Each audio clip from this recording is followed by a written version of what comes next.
Assalamualaikum warahmatullahi wabarakatuh.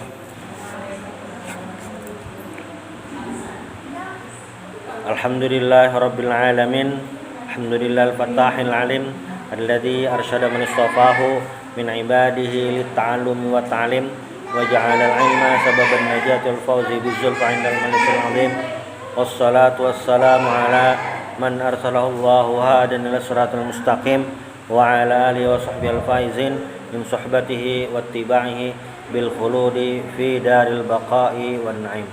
Alhamdulillah di sore hari ini kita bisa kembali bertemu nyesinan 2 mingguan lah. Mudah-mudahan kita semua mendapatkan rahmat dari Allah Subhanahu wa taala.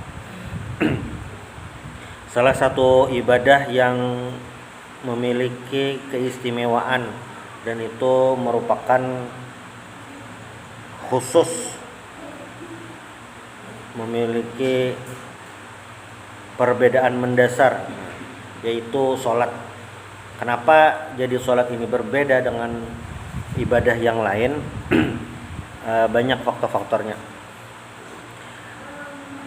Sholat inilah secara bahasa artinya adalah doa. Sholat ini doa. Dan memang dalam bacaan-bacaan sholat kita isinya itu tentang doa, bacaan-bacaannya secara bahasa. Nah, secara istilah yang namanya sholat atau sembahyang ini adalah aqwalun wa af'alun, bacaan-bacaan dan perbuatan-perbuatan muftatahatun bitakbir, diawali dengan takbir dan diakhiri dengan salam, wa muhtatamatun bitaslim, diakhiri dengan salam. Awalnya takbir dan diakhiri dengan salam. Itu sholat. Nah, sholat ini diperintahkan oleh Allah Subhanahu wa taala langsung kepada Nabi Muhammad tanpa perantara malaikat Jibril. Kalau perintah yang lain, puasa, zakat, haji, perintah-perintah yang lain itu melalui malaikat Jibril. Jadi turun wahyu, malaikat Jibril menyampaikan kepada Nabi Muhammad. Itu kecuali sholat sembahyang. Itu langsung Nabi Muhammad dapat perintah dari Allah Subhanahu wa taala dalam peristiwa Isra dan Mi'raj. Ini merupakan bukan sebuah kebetulan, tapi isyarat dari Allah Subhanahu wa taala tentang ala ahammiyatis shalah, pentingnya salat ini bagi kehidupan sehari-hari, bagi ibadah kita. Langsung itu. Nah, kan Nabi Muhammad ini dari Masjidil Haram, di surah Al-Isra itu kan ayat 1 diabadikan itu, subhanalladzi asra bi 'abdihi, maha suci Allah yang memperjalankan hambanya. Allah Ta'ala yang mulai berjalan itu minal masjidil haram ilal masjidil aqsa, dari Masjidil Haram ke Masjidil Aqsa. Lalu naik Nabi Muhammad ke langit 1, 2, 3, 4, 5, 6. Nah langit ke-6 tetamu Nabi Musa alaihissalam, langit ke-7 Nabi Ibrahim, lalu bertamu dengan Allah Subhanahu wa taala. Laisa kamitslihi syai'un, tidak ada perumpamannya. Malaikat Jibril kawalah kadawanya Nabi Muhammad ya khusus dapat perintah sholat 50 kali sehari semalam. Kita nih misalnya kada di diskon 50 kali itu setengah jam sembahyang, karena kita sehari semalam ada 24 jam. Orang lebihnya ya setengah jam sembahyang, setengah jam kada karuan makan, kada karuan guring. Tapi waktu turun ke langit ke-6 ditakuni Nabi Musa alaihissalam, kayak Pak disuruh apa? Disuruh sembahyang berapa kali? 50 kali. Nah, minta kurangi. Lalu Nabi minta kurangi. Karena apa? Ujar Nabi Musa, kasihan umatku yang kuat-kuat orangnya, ngalih benar disuruh sembahyang.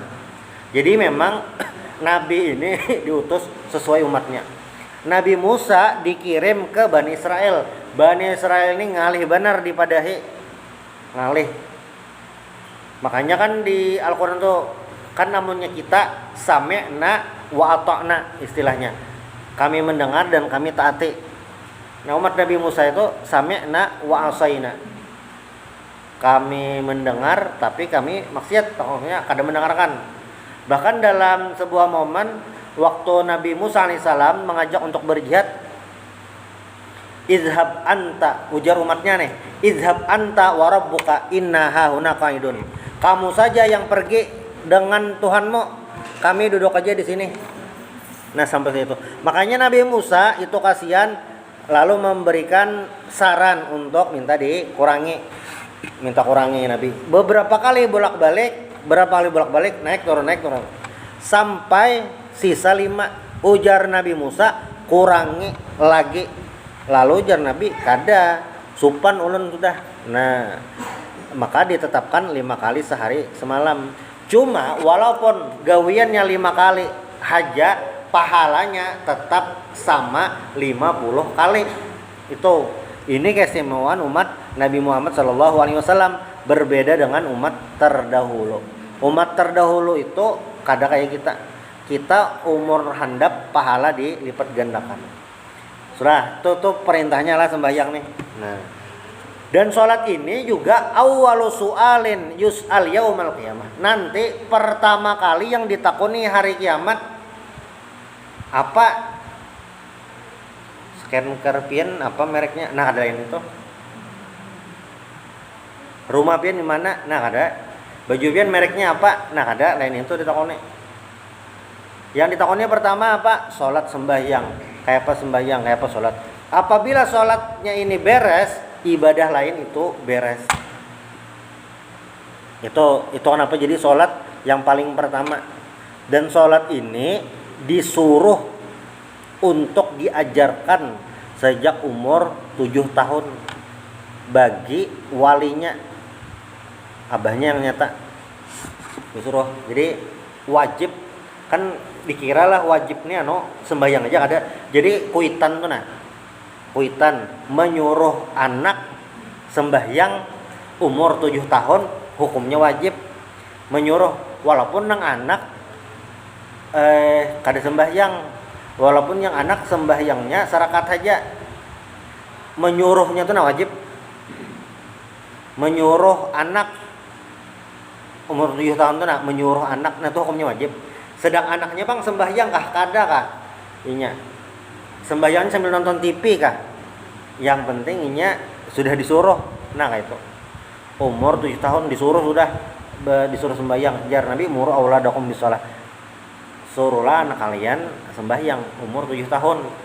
Nah, 7 tahun disuruh, 8 tahun disuruh, 9 tahun disuruh, 10 tahun ujar Nabi disuruh, bila masih kadakon ngalih bener disuruh. Nah, pukullah aja Nabi. Tapi memukulnya ghairu mubarrih, yang kada melukai. Memukul sayangnya. Mencetok sedikit ya, tenang ada bapak kada yang kada sembahyang ini kursi takut sekali. Kada. Kira-kira aja lah mun anak tuh kita lajari mulai umur 7, 8, 9, 10. Kira-kira 10 ini nyamannya sembahyang. Nang ada tuh boleh lambat gitu bener. Cuma mun sembahyang aja karena sudah terbiasa. Karena sholat ini adalah ibadah praktek, bukan bacaan. Maksud bacaan tuh ada ya bang bacaannya. Cuma yang intinya adalah praktek gawian awak. Bilanya terbiasa awak nih sembahyang nyaman, amun kada terbiasa ngalih. Ini perintah sholat. Nah, sholat istimewa dari segi perintah dari Allah. Sholat istimewa karena pertama kali yang ditanya. Sholat ini juga disuruh mulai dari kecil. Lalu sholat ini juga media komunikasi kita kepada Tuhan. Misalnya HP kita nih, sehari mati. Mau hubungi orang ngalih, mau memesan online ngalih, mau memesan Grab ngalih, GoFood ngalih. Hubungan kita dengan manusia. Nah, sembahyang bang, berarti bilanya sehari semalam nggak ada sembahyang, komunikasi lawan Allah terputus hari itu. Kita sudah disediakan sehari berapa? 5 kali. 5 kali ada 5 waktu kita komunikasi kepada Allah Subhanahu wa taala. Kalau Nabi Muhammad ketika dapat perintah sholat itu, ketika dapat perintah sholat, Nabi berkomunikasi langsung dengan Allah Subhanahu wa taala, maka kita umat Nabi Muhammad ini mendapatkan kesempatan berkomunikasi kepada Allah dengan sholat 5 kali sehari. 5 kali sehari, dan wajibnya aja. Ulun jar sembahyang nih koler bener nang wajibnya aja kayak apa? Boleh lah, boleh. Jadi ada sahabat Nabi bahari bertakon, orang tanpa bertakon Nabi. Nabi jar ulun nih, misalnya ulun nih sembahyang nang wajibnya aja. Puasa wajibnya aja, pokoknya nang wajib aja ulun gawe. Nang sunat kada gitu. Nang wajibnya aja Nabi ulun gawe. Lalu yang Allah halalkan ulun halalkan, yang Allah haramkan ulun haramkan juga kada digawe. Kayak apa ulun nih masuk surga lah. Iya jar Nabi masuk surga dah. Kayak itu aja. Asal yang wajibnya aja digawe. Sehari 5 kali ada 17 rakaat dah itu aja. Standar hidup seorang muslim tuh nah, yang wa ma khalaqtul jinna wal insa illa liya'budun. Tidaklah aku ciptakan manusia dan jin kecuali beribadah kepadaku. Nah, ibadah minimal paling kada sembahyang 5 waktu dah itu aja. Biar imbah tuntung salam ya langsung meloncat aja lagi. Kada bebacaan, kada berdoaan gitu. Itu sudah gugur kewajibannya. Kali benar disuruh bebacaan. Yang penting sembahyang itu sudah gugur kewajiban. Nah, kakanakan tuh paling kada dilajari itu kayak itu nanya, dilajari kan. Jadi terbiasa. Nah, dalam sholat itu ada hal-hal yang harus diperhatikan. Karena ini ibadah kepada Allah, dan ini juga bagian pembahasan fikih. Artinya ada tata aturannya sholat ini kada sembahyang. Jadi ada dua hal yang berbeda. Satu, orang yang paham cara sembahyang. Yang kedua, orang yang rajin sembahyang. Ini dua hal berbeda. Jangan sampai disamakan. Kenapa gerang jar? Pian bilanya banyak buku leleng mana-mana kayak sembahyang akan menemukan orang yang rajin sholat tapi nyane kelihatan benar belum pernah sembahyang, belum pernah belajar sembahyang. Ada juga orang yang bisa hajanya sembahyang tapi pengoler sembahyang. Ini dua hal yang berbeda lah. Rajin sembahyang, pas ajan sembahyang itu rajin. Dengan orang yang bisa tata cara sholat ini kada sama. Ulun kan di pondok, bertahun-tahun di pondok, banyak aja kawan ini lulus pondok, parainya sembahyang, kuliah parai sembahyang. Jadi ulun bilangnya ada yang melihat orang-orang tuh nang belajar agama di mana kah? Di atas langit kah itu? Kada sembahyang, dasar kawan bahari. Sembahyang 5 waktu di pondok disuruh lulus. Kada kemana-mana masih di Indonesia. Kalau memang lulus ke Jepang situ ke Amerika nangalihin cari masjid atau ke Selandia Baru kah? Kada di sini juga lulus pondok kada sembahyang. Aneh bener. Orang sembahyangan kada sembahyangnya. Jadi dua hal yang berbeda tuh. Kenapa jar kayak itu? Yang ngarannya koler tadi. Itu dua hal berbeda. Nah, cuma di antara dua ini lah. Dua ini lah. Amun membulikakan kasetnya, tenyaman yang mana? Misalnya sama-sama tobat, tenyaman yang sudah pernah belajar sembahyang.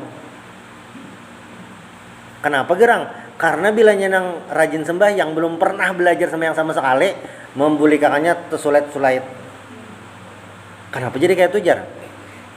Jadi kan orang yang sudah pernah belajar sembahyang bujur, hanya kada sembahyang, tobat astagfirullah, kenapa kau ini kada sembahyang jar? Hanya aja sadar. Itunya mengkode sembahyang yang bahari, caranya sudah bisa, dah selesai. Misalnya tobat kan.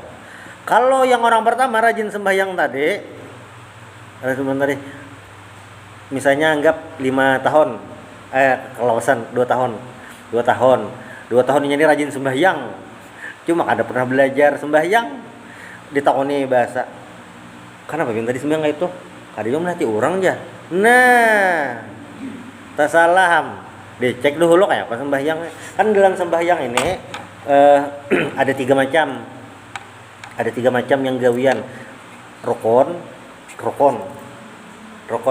ini wajib ada, harus ada. Bilanya tertinggal sembahyang kada sah. Lalu yang kedua ngarannya sunnah ab'ad. Sunnah ab'ad ini bila tertinggal ditambal pakai sujud sahwi. Yang ketiga sunnah hayat. Sunnah hayat ini bilanya tertinggal dah biarkan kada ditambal pakai sujud sahwi, sembahyang tetap sah gitu. Itu yang 3 macam nih dalam sembahyang. Nah, yang paling penting itu apa? Rukun. Rukunnya itu sudah terpenuhi. Syarat dan rukun itu terpenuhi. Bila itu sudah terpenuhi, aman dah sembahyangnya. Lalu yang kedua, sunnah abad. Sunnah abad ini 2 buting aja. 1, duduk tasyahud awal. Yang kedua, kunut subuh. Itu aja sunnah abad. Kalau sunnah hayat bang, sunnah hayat itu bacaan-bacaan yang lain, bacaan rokok, bacaan sujud, nah itu sunnah hayat. Nah rukun bang, nah ini yang rukun, syarat dan rukun. Kan syarat ini ada beberapa macam. Yang paling sederhana lah syarat ini, suci. Suci ini paket lengkap, suci badan, suci pakaian, suci tempat, suci dari hadas ya juga, suci dari najis ya juga, suci. Menutup aurat, menghadap kiblat sembahyang, nah itu. Itu syaratnya. Sederhananya kayak itu.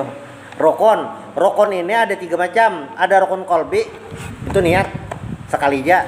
Ada rukun qauli, ada rukun fi'li. Rukun qauli ini bacaan memang wajib dibaca. Bila kada dibaca berarti rukunnya kada bujur. Bila rukunnya kada bujur, sembahyangnya kada bujur. Rukun fi'li bang, rukun fi'li itu gawian.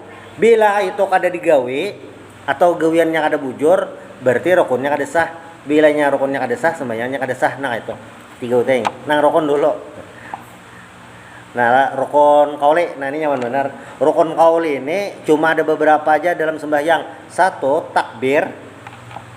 Yang kedua, membaca Al-Fatihah. Yang ketiga, membaca tasyahud akhir lawan salawatnya. Yang keempat, salam. Itu rukun qauli. Rukun qauli yang nganarnya qauli atau qaul, qiraah bacaan itu adalah bunyinya keluar, ada suara. Yang penting telinga mendengar itu. Jadi misalnya ada orang kayak ini,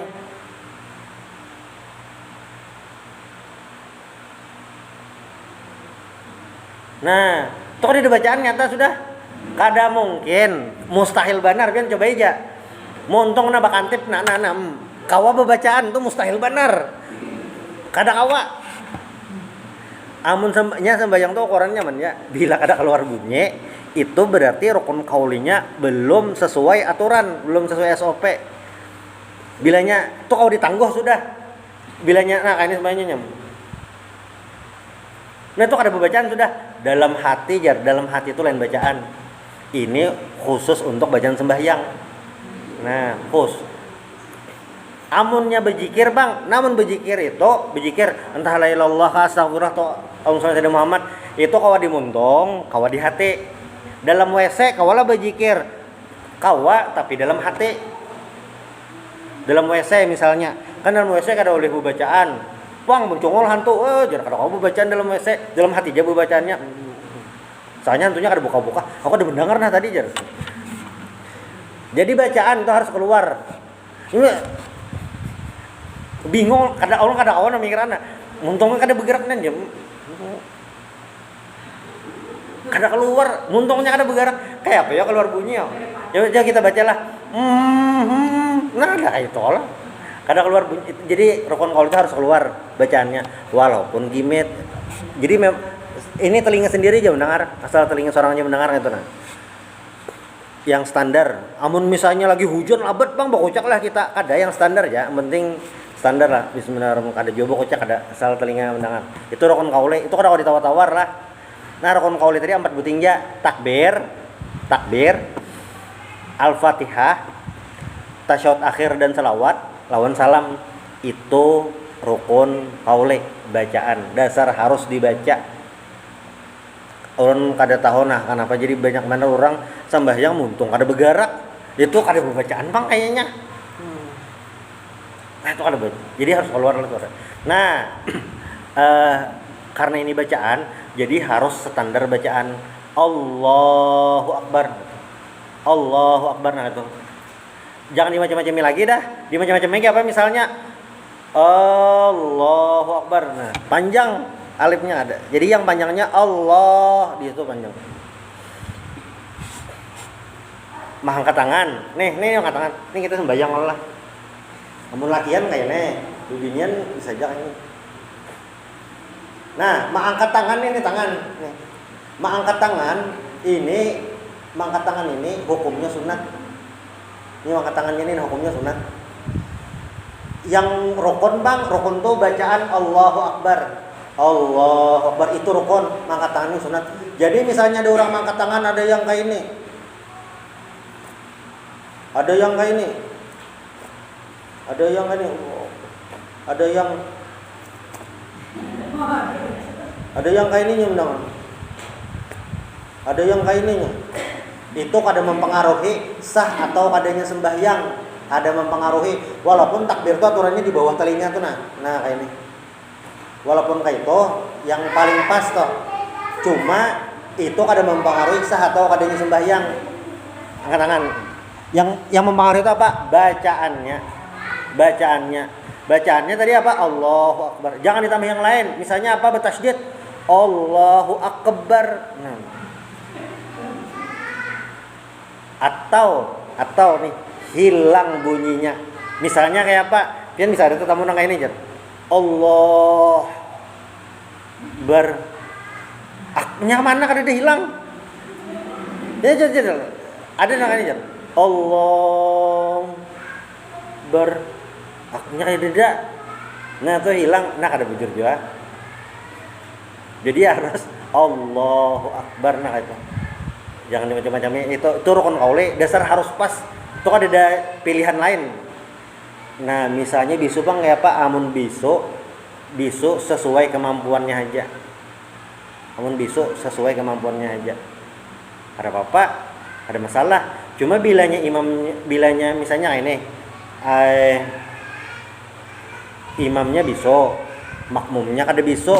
Nah, nang makmum kada bisu nih kada sahnya. Karena ada rukun qauli. Tapi misalnya imamnya bisu, makmumnya bisu juga, sah aja tuh sembahyangnya.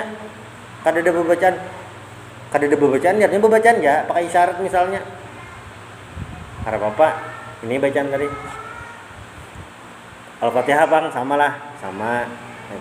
Lalu apalagi tasyahud lawan salawat ya juga, termasuk salam. Salam tuh kita rancak salah membaca. Bilanya mengiu orang Assalamualaikum, panjang hukumnya. Padahal itu kada panjang.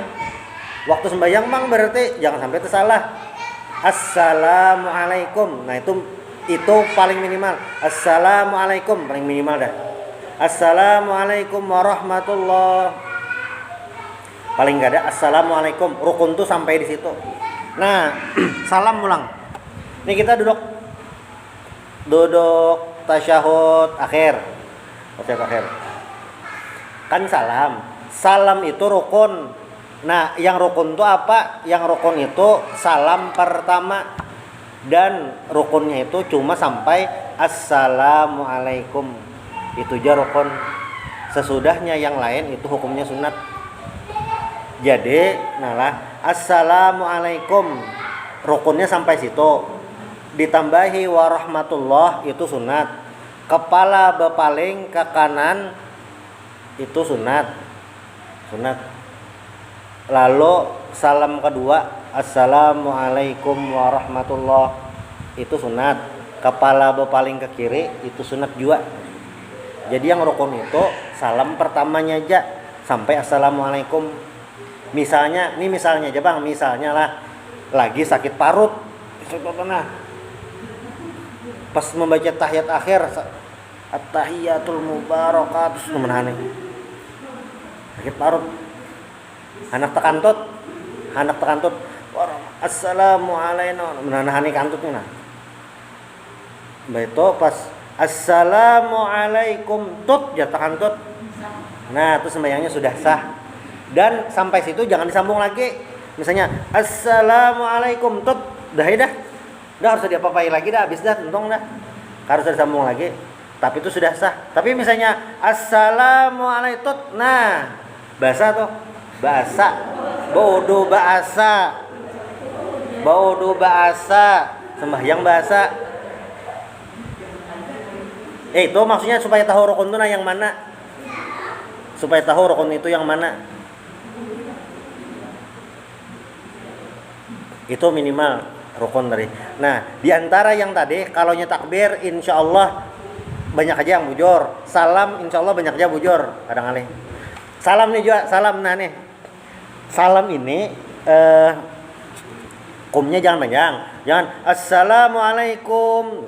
Tuh nanti kita ngatur rumah orang. Assalamualaikum. Assalamualaikum. Jangan. Nah. Kalau sembahyang jangan itu. Jadi assalamualaikum. Nah, asnya harus dibaca. Asnya assalamualaikum nah dibaca. Lain kayak ini lainan. Assalamualaikum. Nah, itu asnya hilang. Jadi assalamualaikum. Asnya dibuat alif lamnya itu dibuat kayak langgaring ngarannya an-nur olah. An-nur. Kan surah itu ada Al-Fatihah. Bilanya alnya dibuang jadi Fatihah. Al-Baqarah dibuang alnya jadi Baqarah. Nah, assalamualaikum bilanya alif lamnya dibuang jadi assalamualaikum. Nah, itu kurang. Jadi harus assalamualaikum. Itu. Nah, lalu di antara dua rukun qauli yang panjang ada tasyahud akhir, lalu ada Al-Fatihah. Ada Al-Fatihah. Nah, Al-Fatihah ini yang memang harus diperhatikan. Nah, lalu kenapa jadi dalam sholat ini kita membaca Al-Fatihah? La sholata liman fatihatalah. La sholata liman la fatihatalah. Tidak sah sholat seseorang yang kadang membaca Al-Fatihah. Al-Fatihah ini ummul Quran, ibunya Al-Quran. Karena di dalam Al-Fatihah ini mengandung makna-makna kayak kesimpulan di dalam Al-Quran. Al-Fatihah ini kan diawali Bismillahirrahmanirrahim, dengan nama Allah yang Maha Pengasih lagi Maha Penyayang. Pujian untuk Allah. Lalu Alhamdulillahirabbil alamin. Alhamdu segala puji, alhamdu segala puji, alhamdu segala puji lillahi kepada Allah, segala puji kepada Allah. Kita kawa sembahyang pujiannya untuk Allah. Kita kawa beribadah macam-macam pujian kepada Allah. Kita sehat pujian untuk Allah. Jadi segala puji hanya untuk Allah. Alhamdulillahi. Allah yang kayak apa? Rabbil alamin. Allah Ta'ala Rabbil alamin. Penguasa, pemilik seluruh alam. Alam dunia, alam barzakh, seberataan alam, alam jin. Ya juga Allah Ta'ala yang menguasai. Ini pujian Rabbil alamin. Lalu apa? Ar-Rahmanir Rahim. Maha pengasih lagi Maha penyayang. Allah Ta'ala ini Maha pengasih, Maha penyayang. Yang beriman kah? Yang kada kah? Bilanya itu rajakinya Allah Ta'ala julungi. Amun kita bahanu kada. Bilanya rasa muar kan sudah disaru jar. Bepilih Allah Ta'ala kada bepilih. Yang sembahyang, yang kada percaya, yang percaya seberatan dapat kasih sayang Allah Ta'ala di dunia pang yang nyata. Di akhirat bang, nah di akhirat lain kisahnya. Cuma di dunia seberataan. Ar-Rahmanir Rahim. Lalu apalagi ayatnya? Maliki yaumiddin. Allah Ta'ala ini masih pujian. Tadi kan Bismillahirrahmanirrahim. Alhamdulillahi Rabbil alamin. Ar-Rahmanir Rahim. Maliki yaumiddin. Allah Ta'ala ini Maliki penguasa. Maliki penguasa. Kalau di surah An-Nas Malikin Nas. Ada sama tuh. Kalau di Al-Fatihah panjang Maliki yaumiddin. Kalau di surah An-Nas handap Malikin Nas. Jangan terhuruf di An-Nas panjang, di Al-Fatihah handap Maliki yaumiddin. Amun kalajun yaitu yang tarawih 7 menit. Nah, itu nyata Allahu Akbar. Bismillahirrahmanirrahim. Alhamdulillahirrahmanirrahim. Nyata dah teranjah-anjah. Nang alajun tuh yang alih. Dicatat malaikat membaca Al-Qur'an. Bunyinya kada jelas. Disambat kada bebacaan, kada sembahyang, katia sembahyang. Malik yaumiddin. Allah Ta'ala ini penguasa yaumiddin, hari kiamat. Karena pada hari kiamat itu sebenarnya Allah yang mengatur. Kalau kita di dunia ini, misalnya yang mengatur pejabat kah? Kalau yang mengatur misalnya di RT, ketua RT ya. Misalnya di Yasinan, ketua Yasinan, bendahara, yang mengatur jadwal hari ini. Ini di dunia. Kalaunya di akhirat itu Allah Ta'ala seberataan yang mengatur. Dan Allah sudah memadahi kondisi karena hari kiamat. Misalnya salah satu kejadiannya tuh, hari kiamat itu nanti sab'atun yudhilluhumullahu fi dhilli yawma la dhilla illa dhilluh. Hari kiamat itu maksudnya di padang mahsyar itu nanti ada 7 golongan yang mendapat kenaungan Allah Subhanahu wa taala. Karena padang mahsyar ini kada kenaungan. Orang berjual konopi adalah kada panas seberataan. Berjual galon kada juga. Kada apa-apa, berjual es cendol kada, es dawet kada, es nyor kada. Maunya panas. Nah, tapi ada 7 golongan jar Allah yang dapat kenaungan. Salah satunya adalah apa? Salah satunya adalah orang yang bersedekah sir. Jadi sedekah itu bisa jahar, bisa terang-terangan, bisa sir, bisa rahasia, terserah aja. Cuma kalau yang sedekah sir ini bonusnya mendapat kenaungan karena hari kiamat. Bahkan kan dalam bahasa hadis itu hatta la ta'lam shimaluhu ma tunfiqu yaminu, sampai-sampai tangan kiri ini kada tahu apa yang disedekahkan tangan kanan saking rahasianya. Itu perumpamaan ya Bang. Kamu sebujurnya kan kada mungkin. Kada mungkin tangan kiri kada tahu aneh benar. Itu istilahnya saking rahasianya. Banyak lagi yang dapat kenaungan dari Allah Subhanahu wa taala. Nah, itu Allah menguasai karena hari kiamat. Dan hari kiamat itu kan tidak apa-apa, kita tidak memiliki daya upaya, hanya bergantung pada Allah Subhanahu wa taala. Nabi Muhammad Bang, Nabi Muhammad itu dapat izin dari Allah untuk memberikan syafaat. Kita banyak-banyak berdoa, mudah-mudahan aman ngena di padang mahsyar. Makanya Allah Ta'ala sudah memadahkan di surah Al-Fatihah, Maliki Yaumiddin, penguasa nanti di hari kiamat itu. Karena hari kiamat itu pilihan cuma 2, amun kada ke surga ke neraka. Kada ada pilihan kayaknya gini dulu, santai dulu di sini adanya, kada ada. Milih jadwalnya sudah dihitung, sudah ditimbang amal. Nah, pilihan 2 aja, enggak ada ke surga ke neraka. Kayak itu. Amun di neraka Bang kawa lah, ke surga pulang kawa. Ya dapat syafaat kah? Atau dosanya sudah habis dah, sudah hangit deh di neraka, habis dah dosanya. Nah, nyar ke surga bisa aja kayak itu. Cuma kan Malik Yaumiddin tadi, Allah Ta'ala yang menguasai karena hari kiamat. Sudah tuh pujian, habis dah pujian. Dan itu adab berdoa. Jadi kita berdoa ini kepada Allah harus memuji dulu. Jangan langsung doa-doa kayak itu aja. Rabbana atina. Nah, itu adab berdoanya kurang. Makanya rancak doa tuh pujian, salawat. Nah, itu dulu. Alhamdulillah rabbil alamin wassalatu wassalam. Adab berdoa tuh. Kadang langsung aja Rabbana atina langsung aja. Kada kayak itu ada. Ini adab. Nah, Al-Fatihah, surah Al-Fatihah itu melajari udah kita untuk supaya berdoa ini memuji Allah Ta'ala dulu. Sudahlah pujian, lalu hanya pengakuan. Iyyaka na'budu, iyyaka na'budu, hanya kepada Engkaulah kami menyembah, wa iyyaka nasta'in, dan hanya kepada Engkaulah kami meminta pertolongan.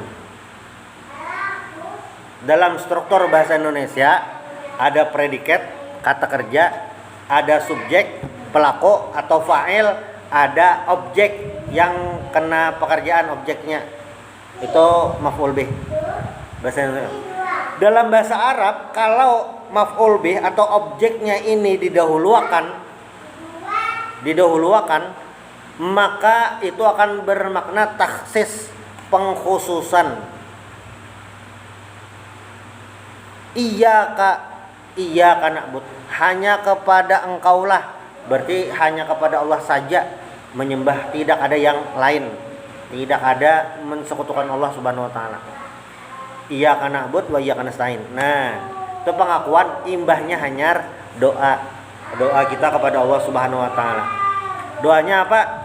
Ihdinas siratal mustaqim. Ya Allah, berilah jalan yang lurus. Jalan yang lurus. Jalan lurus itu kayak apa gerang?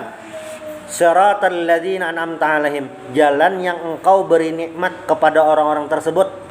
Ghairil maghdubi, bukan jalan yang Engkau benci, waladdallin, bukan juga jalan yang sesat. Jadi kita minta jalan yang lurus. Jalan yang lurus itu adalah jalan orang-orang yang mendapatkan kenikmatan dari Allah Subhanahu wa taala. Jalan orang-orang soleh, jalan orang-orang yang beriman kepada Allah Subhanahu wa taala, itu yang kita minta. Bila kita sembahyang wajib hajat 5 kali dalam sehari semalam, paling kadang kita berdoa ini 17 kali. Paling kada benar berdoa 17 kali. Berdoa tuh nah, berdoa paling kada 17 kali minta jalan yang lurus. Dan di Al-Qur'an ini permintaan kita ihdinas siratal mustaqim, langsung Allah taala jawab di situ-situ juga di surah berikutnya, surah Al-Baqarah. Kan imbal Fatihah Al-Baqarah. Alif lam mim zalikal kitabul la raiba fih. Itulah kitab, maksudnya Al-Qur'an, la raiba fih, tidak ada keraguan di dalam Al-Qur'an. Yakin kita kisah umat-umat terdahulu, yakin itu bujuran ada, kisah waktu Nabi Muhammad, kisah kaina akhir zaman, kisah kaina hari kiamat, kita yakin la raiba fih, tidak ada keraguan di dalam Al-Qur'an. Di Al-Quran ada kisah Ya'juj Ma'juj, ada Zulkarnain, ada kisah Siti Maryam, ada kisah Nabi Yusuf. Kita yakin itu bujuran kan. Dan karena juga hari kiamat kayak itu juga kayak surah Al-Qari'ah. Yauma yakunun nas kal farashil mabzus. Karena waktu hari kiamat itu manusia kal farashil mabzus.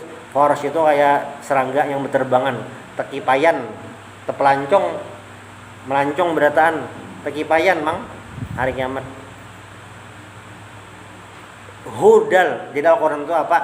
Hudal lil muttaqin, petunjuk bagi orang-orang bertakwa. Ketika di Al-Fatihah tadi minta ihdinas siratal mustaqim, minta jalan yang lurus, langsung Allah jawab zalikal kitabul la raiba fih, Al-Quran itulah yang tidak ada keraguan di dalamnya, dan hudal lil muttaqin, Al-Quran itulah petunjuk bagi orang-orang yang bertakwa. Berarti rumusnya, bilanya kita hendak Google Maps yang bujur dalam hidup ini, berarti apa patokannya? Al-Quran, supaya tahu ini caranya kayak ini caranya ini. Nah itu caranya. Ujar Al-Quran, aqimus shalah, dirikanlah sholat, nah berarti sembahyang. Wa atuz zakat, tunaikan zakat, bayar zakat berarti. Nah itu panduannya di dalam Al-Quran. Itulah kenapa jadi Al-Fatihah ini Ummul Quran dan disuruh selalu dibaca dalam sholat, karena maknanya itu sudah mengcover keseluruhan dari Al-Quran itu. Dan ketika kita membaca Al-Quran, kada tahu artinya berpahala. Kita membaca Al-Quran mentadaburi, paham artinya, itu double pahalanya. Kita membaca Al-Quran mentadaburi, mengamalkan, triple, berlipat-lipat memahami Al-Quran tadi.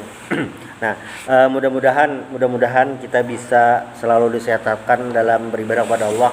Mudah-mudahan kita selalu disehatkan dalam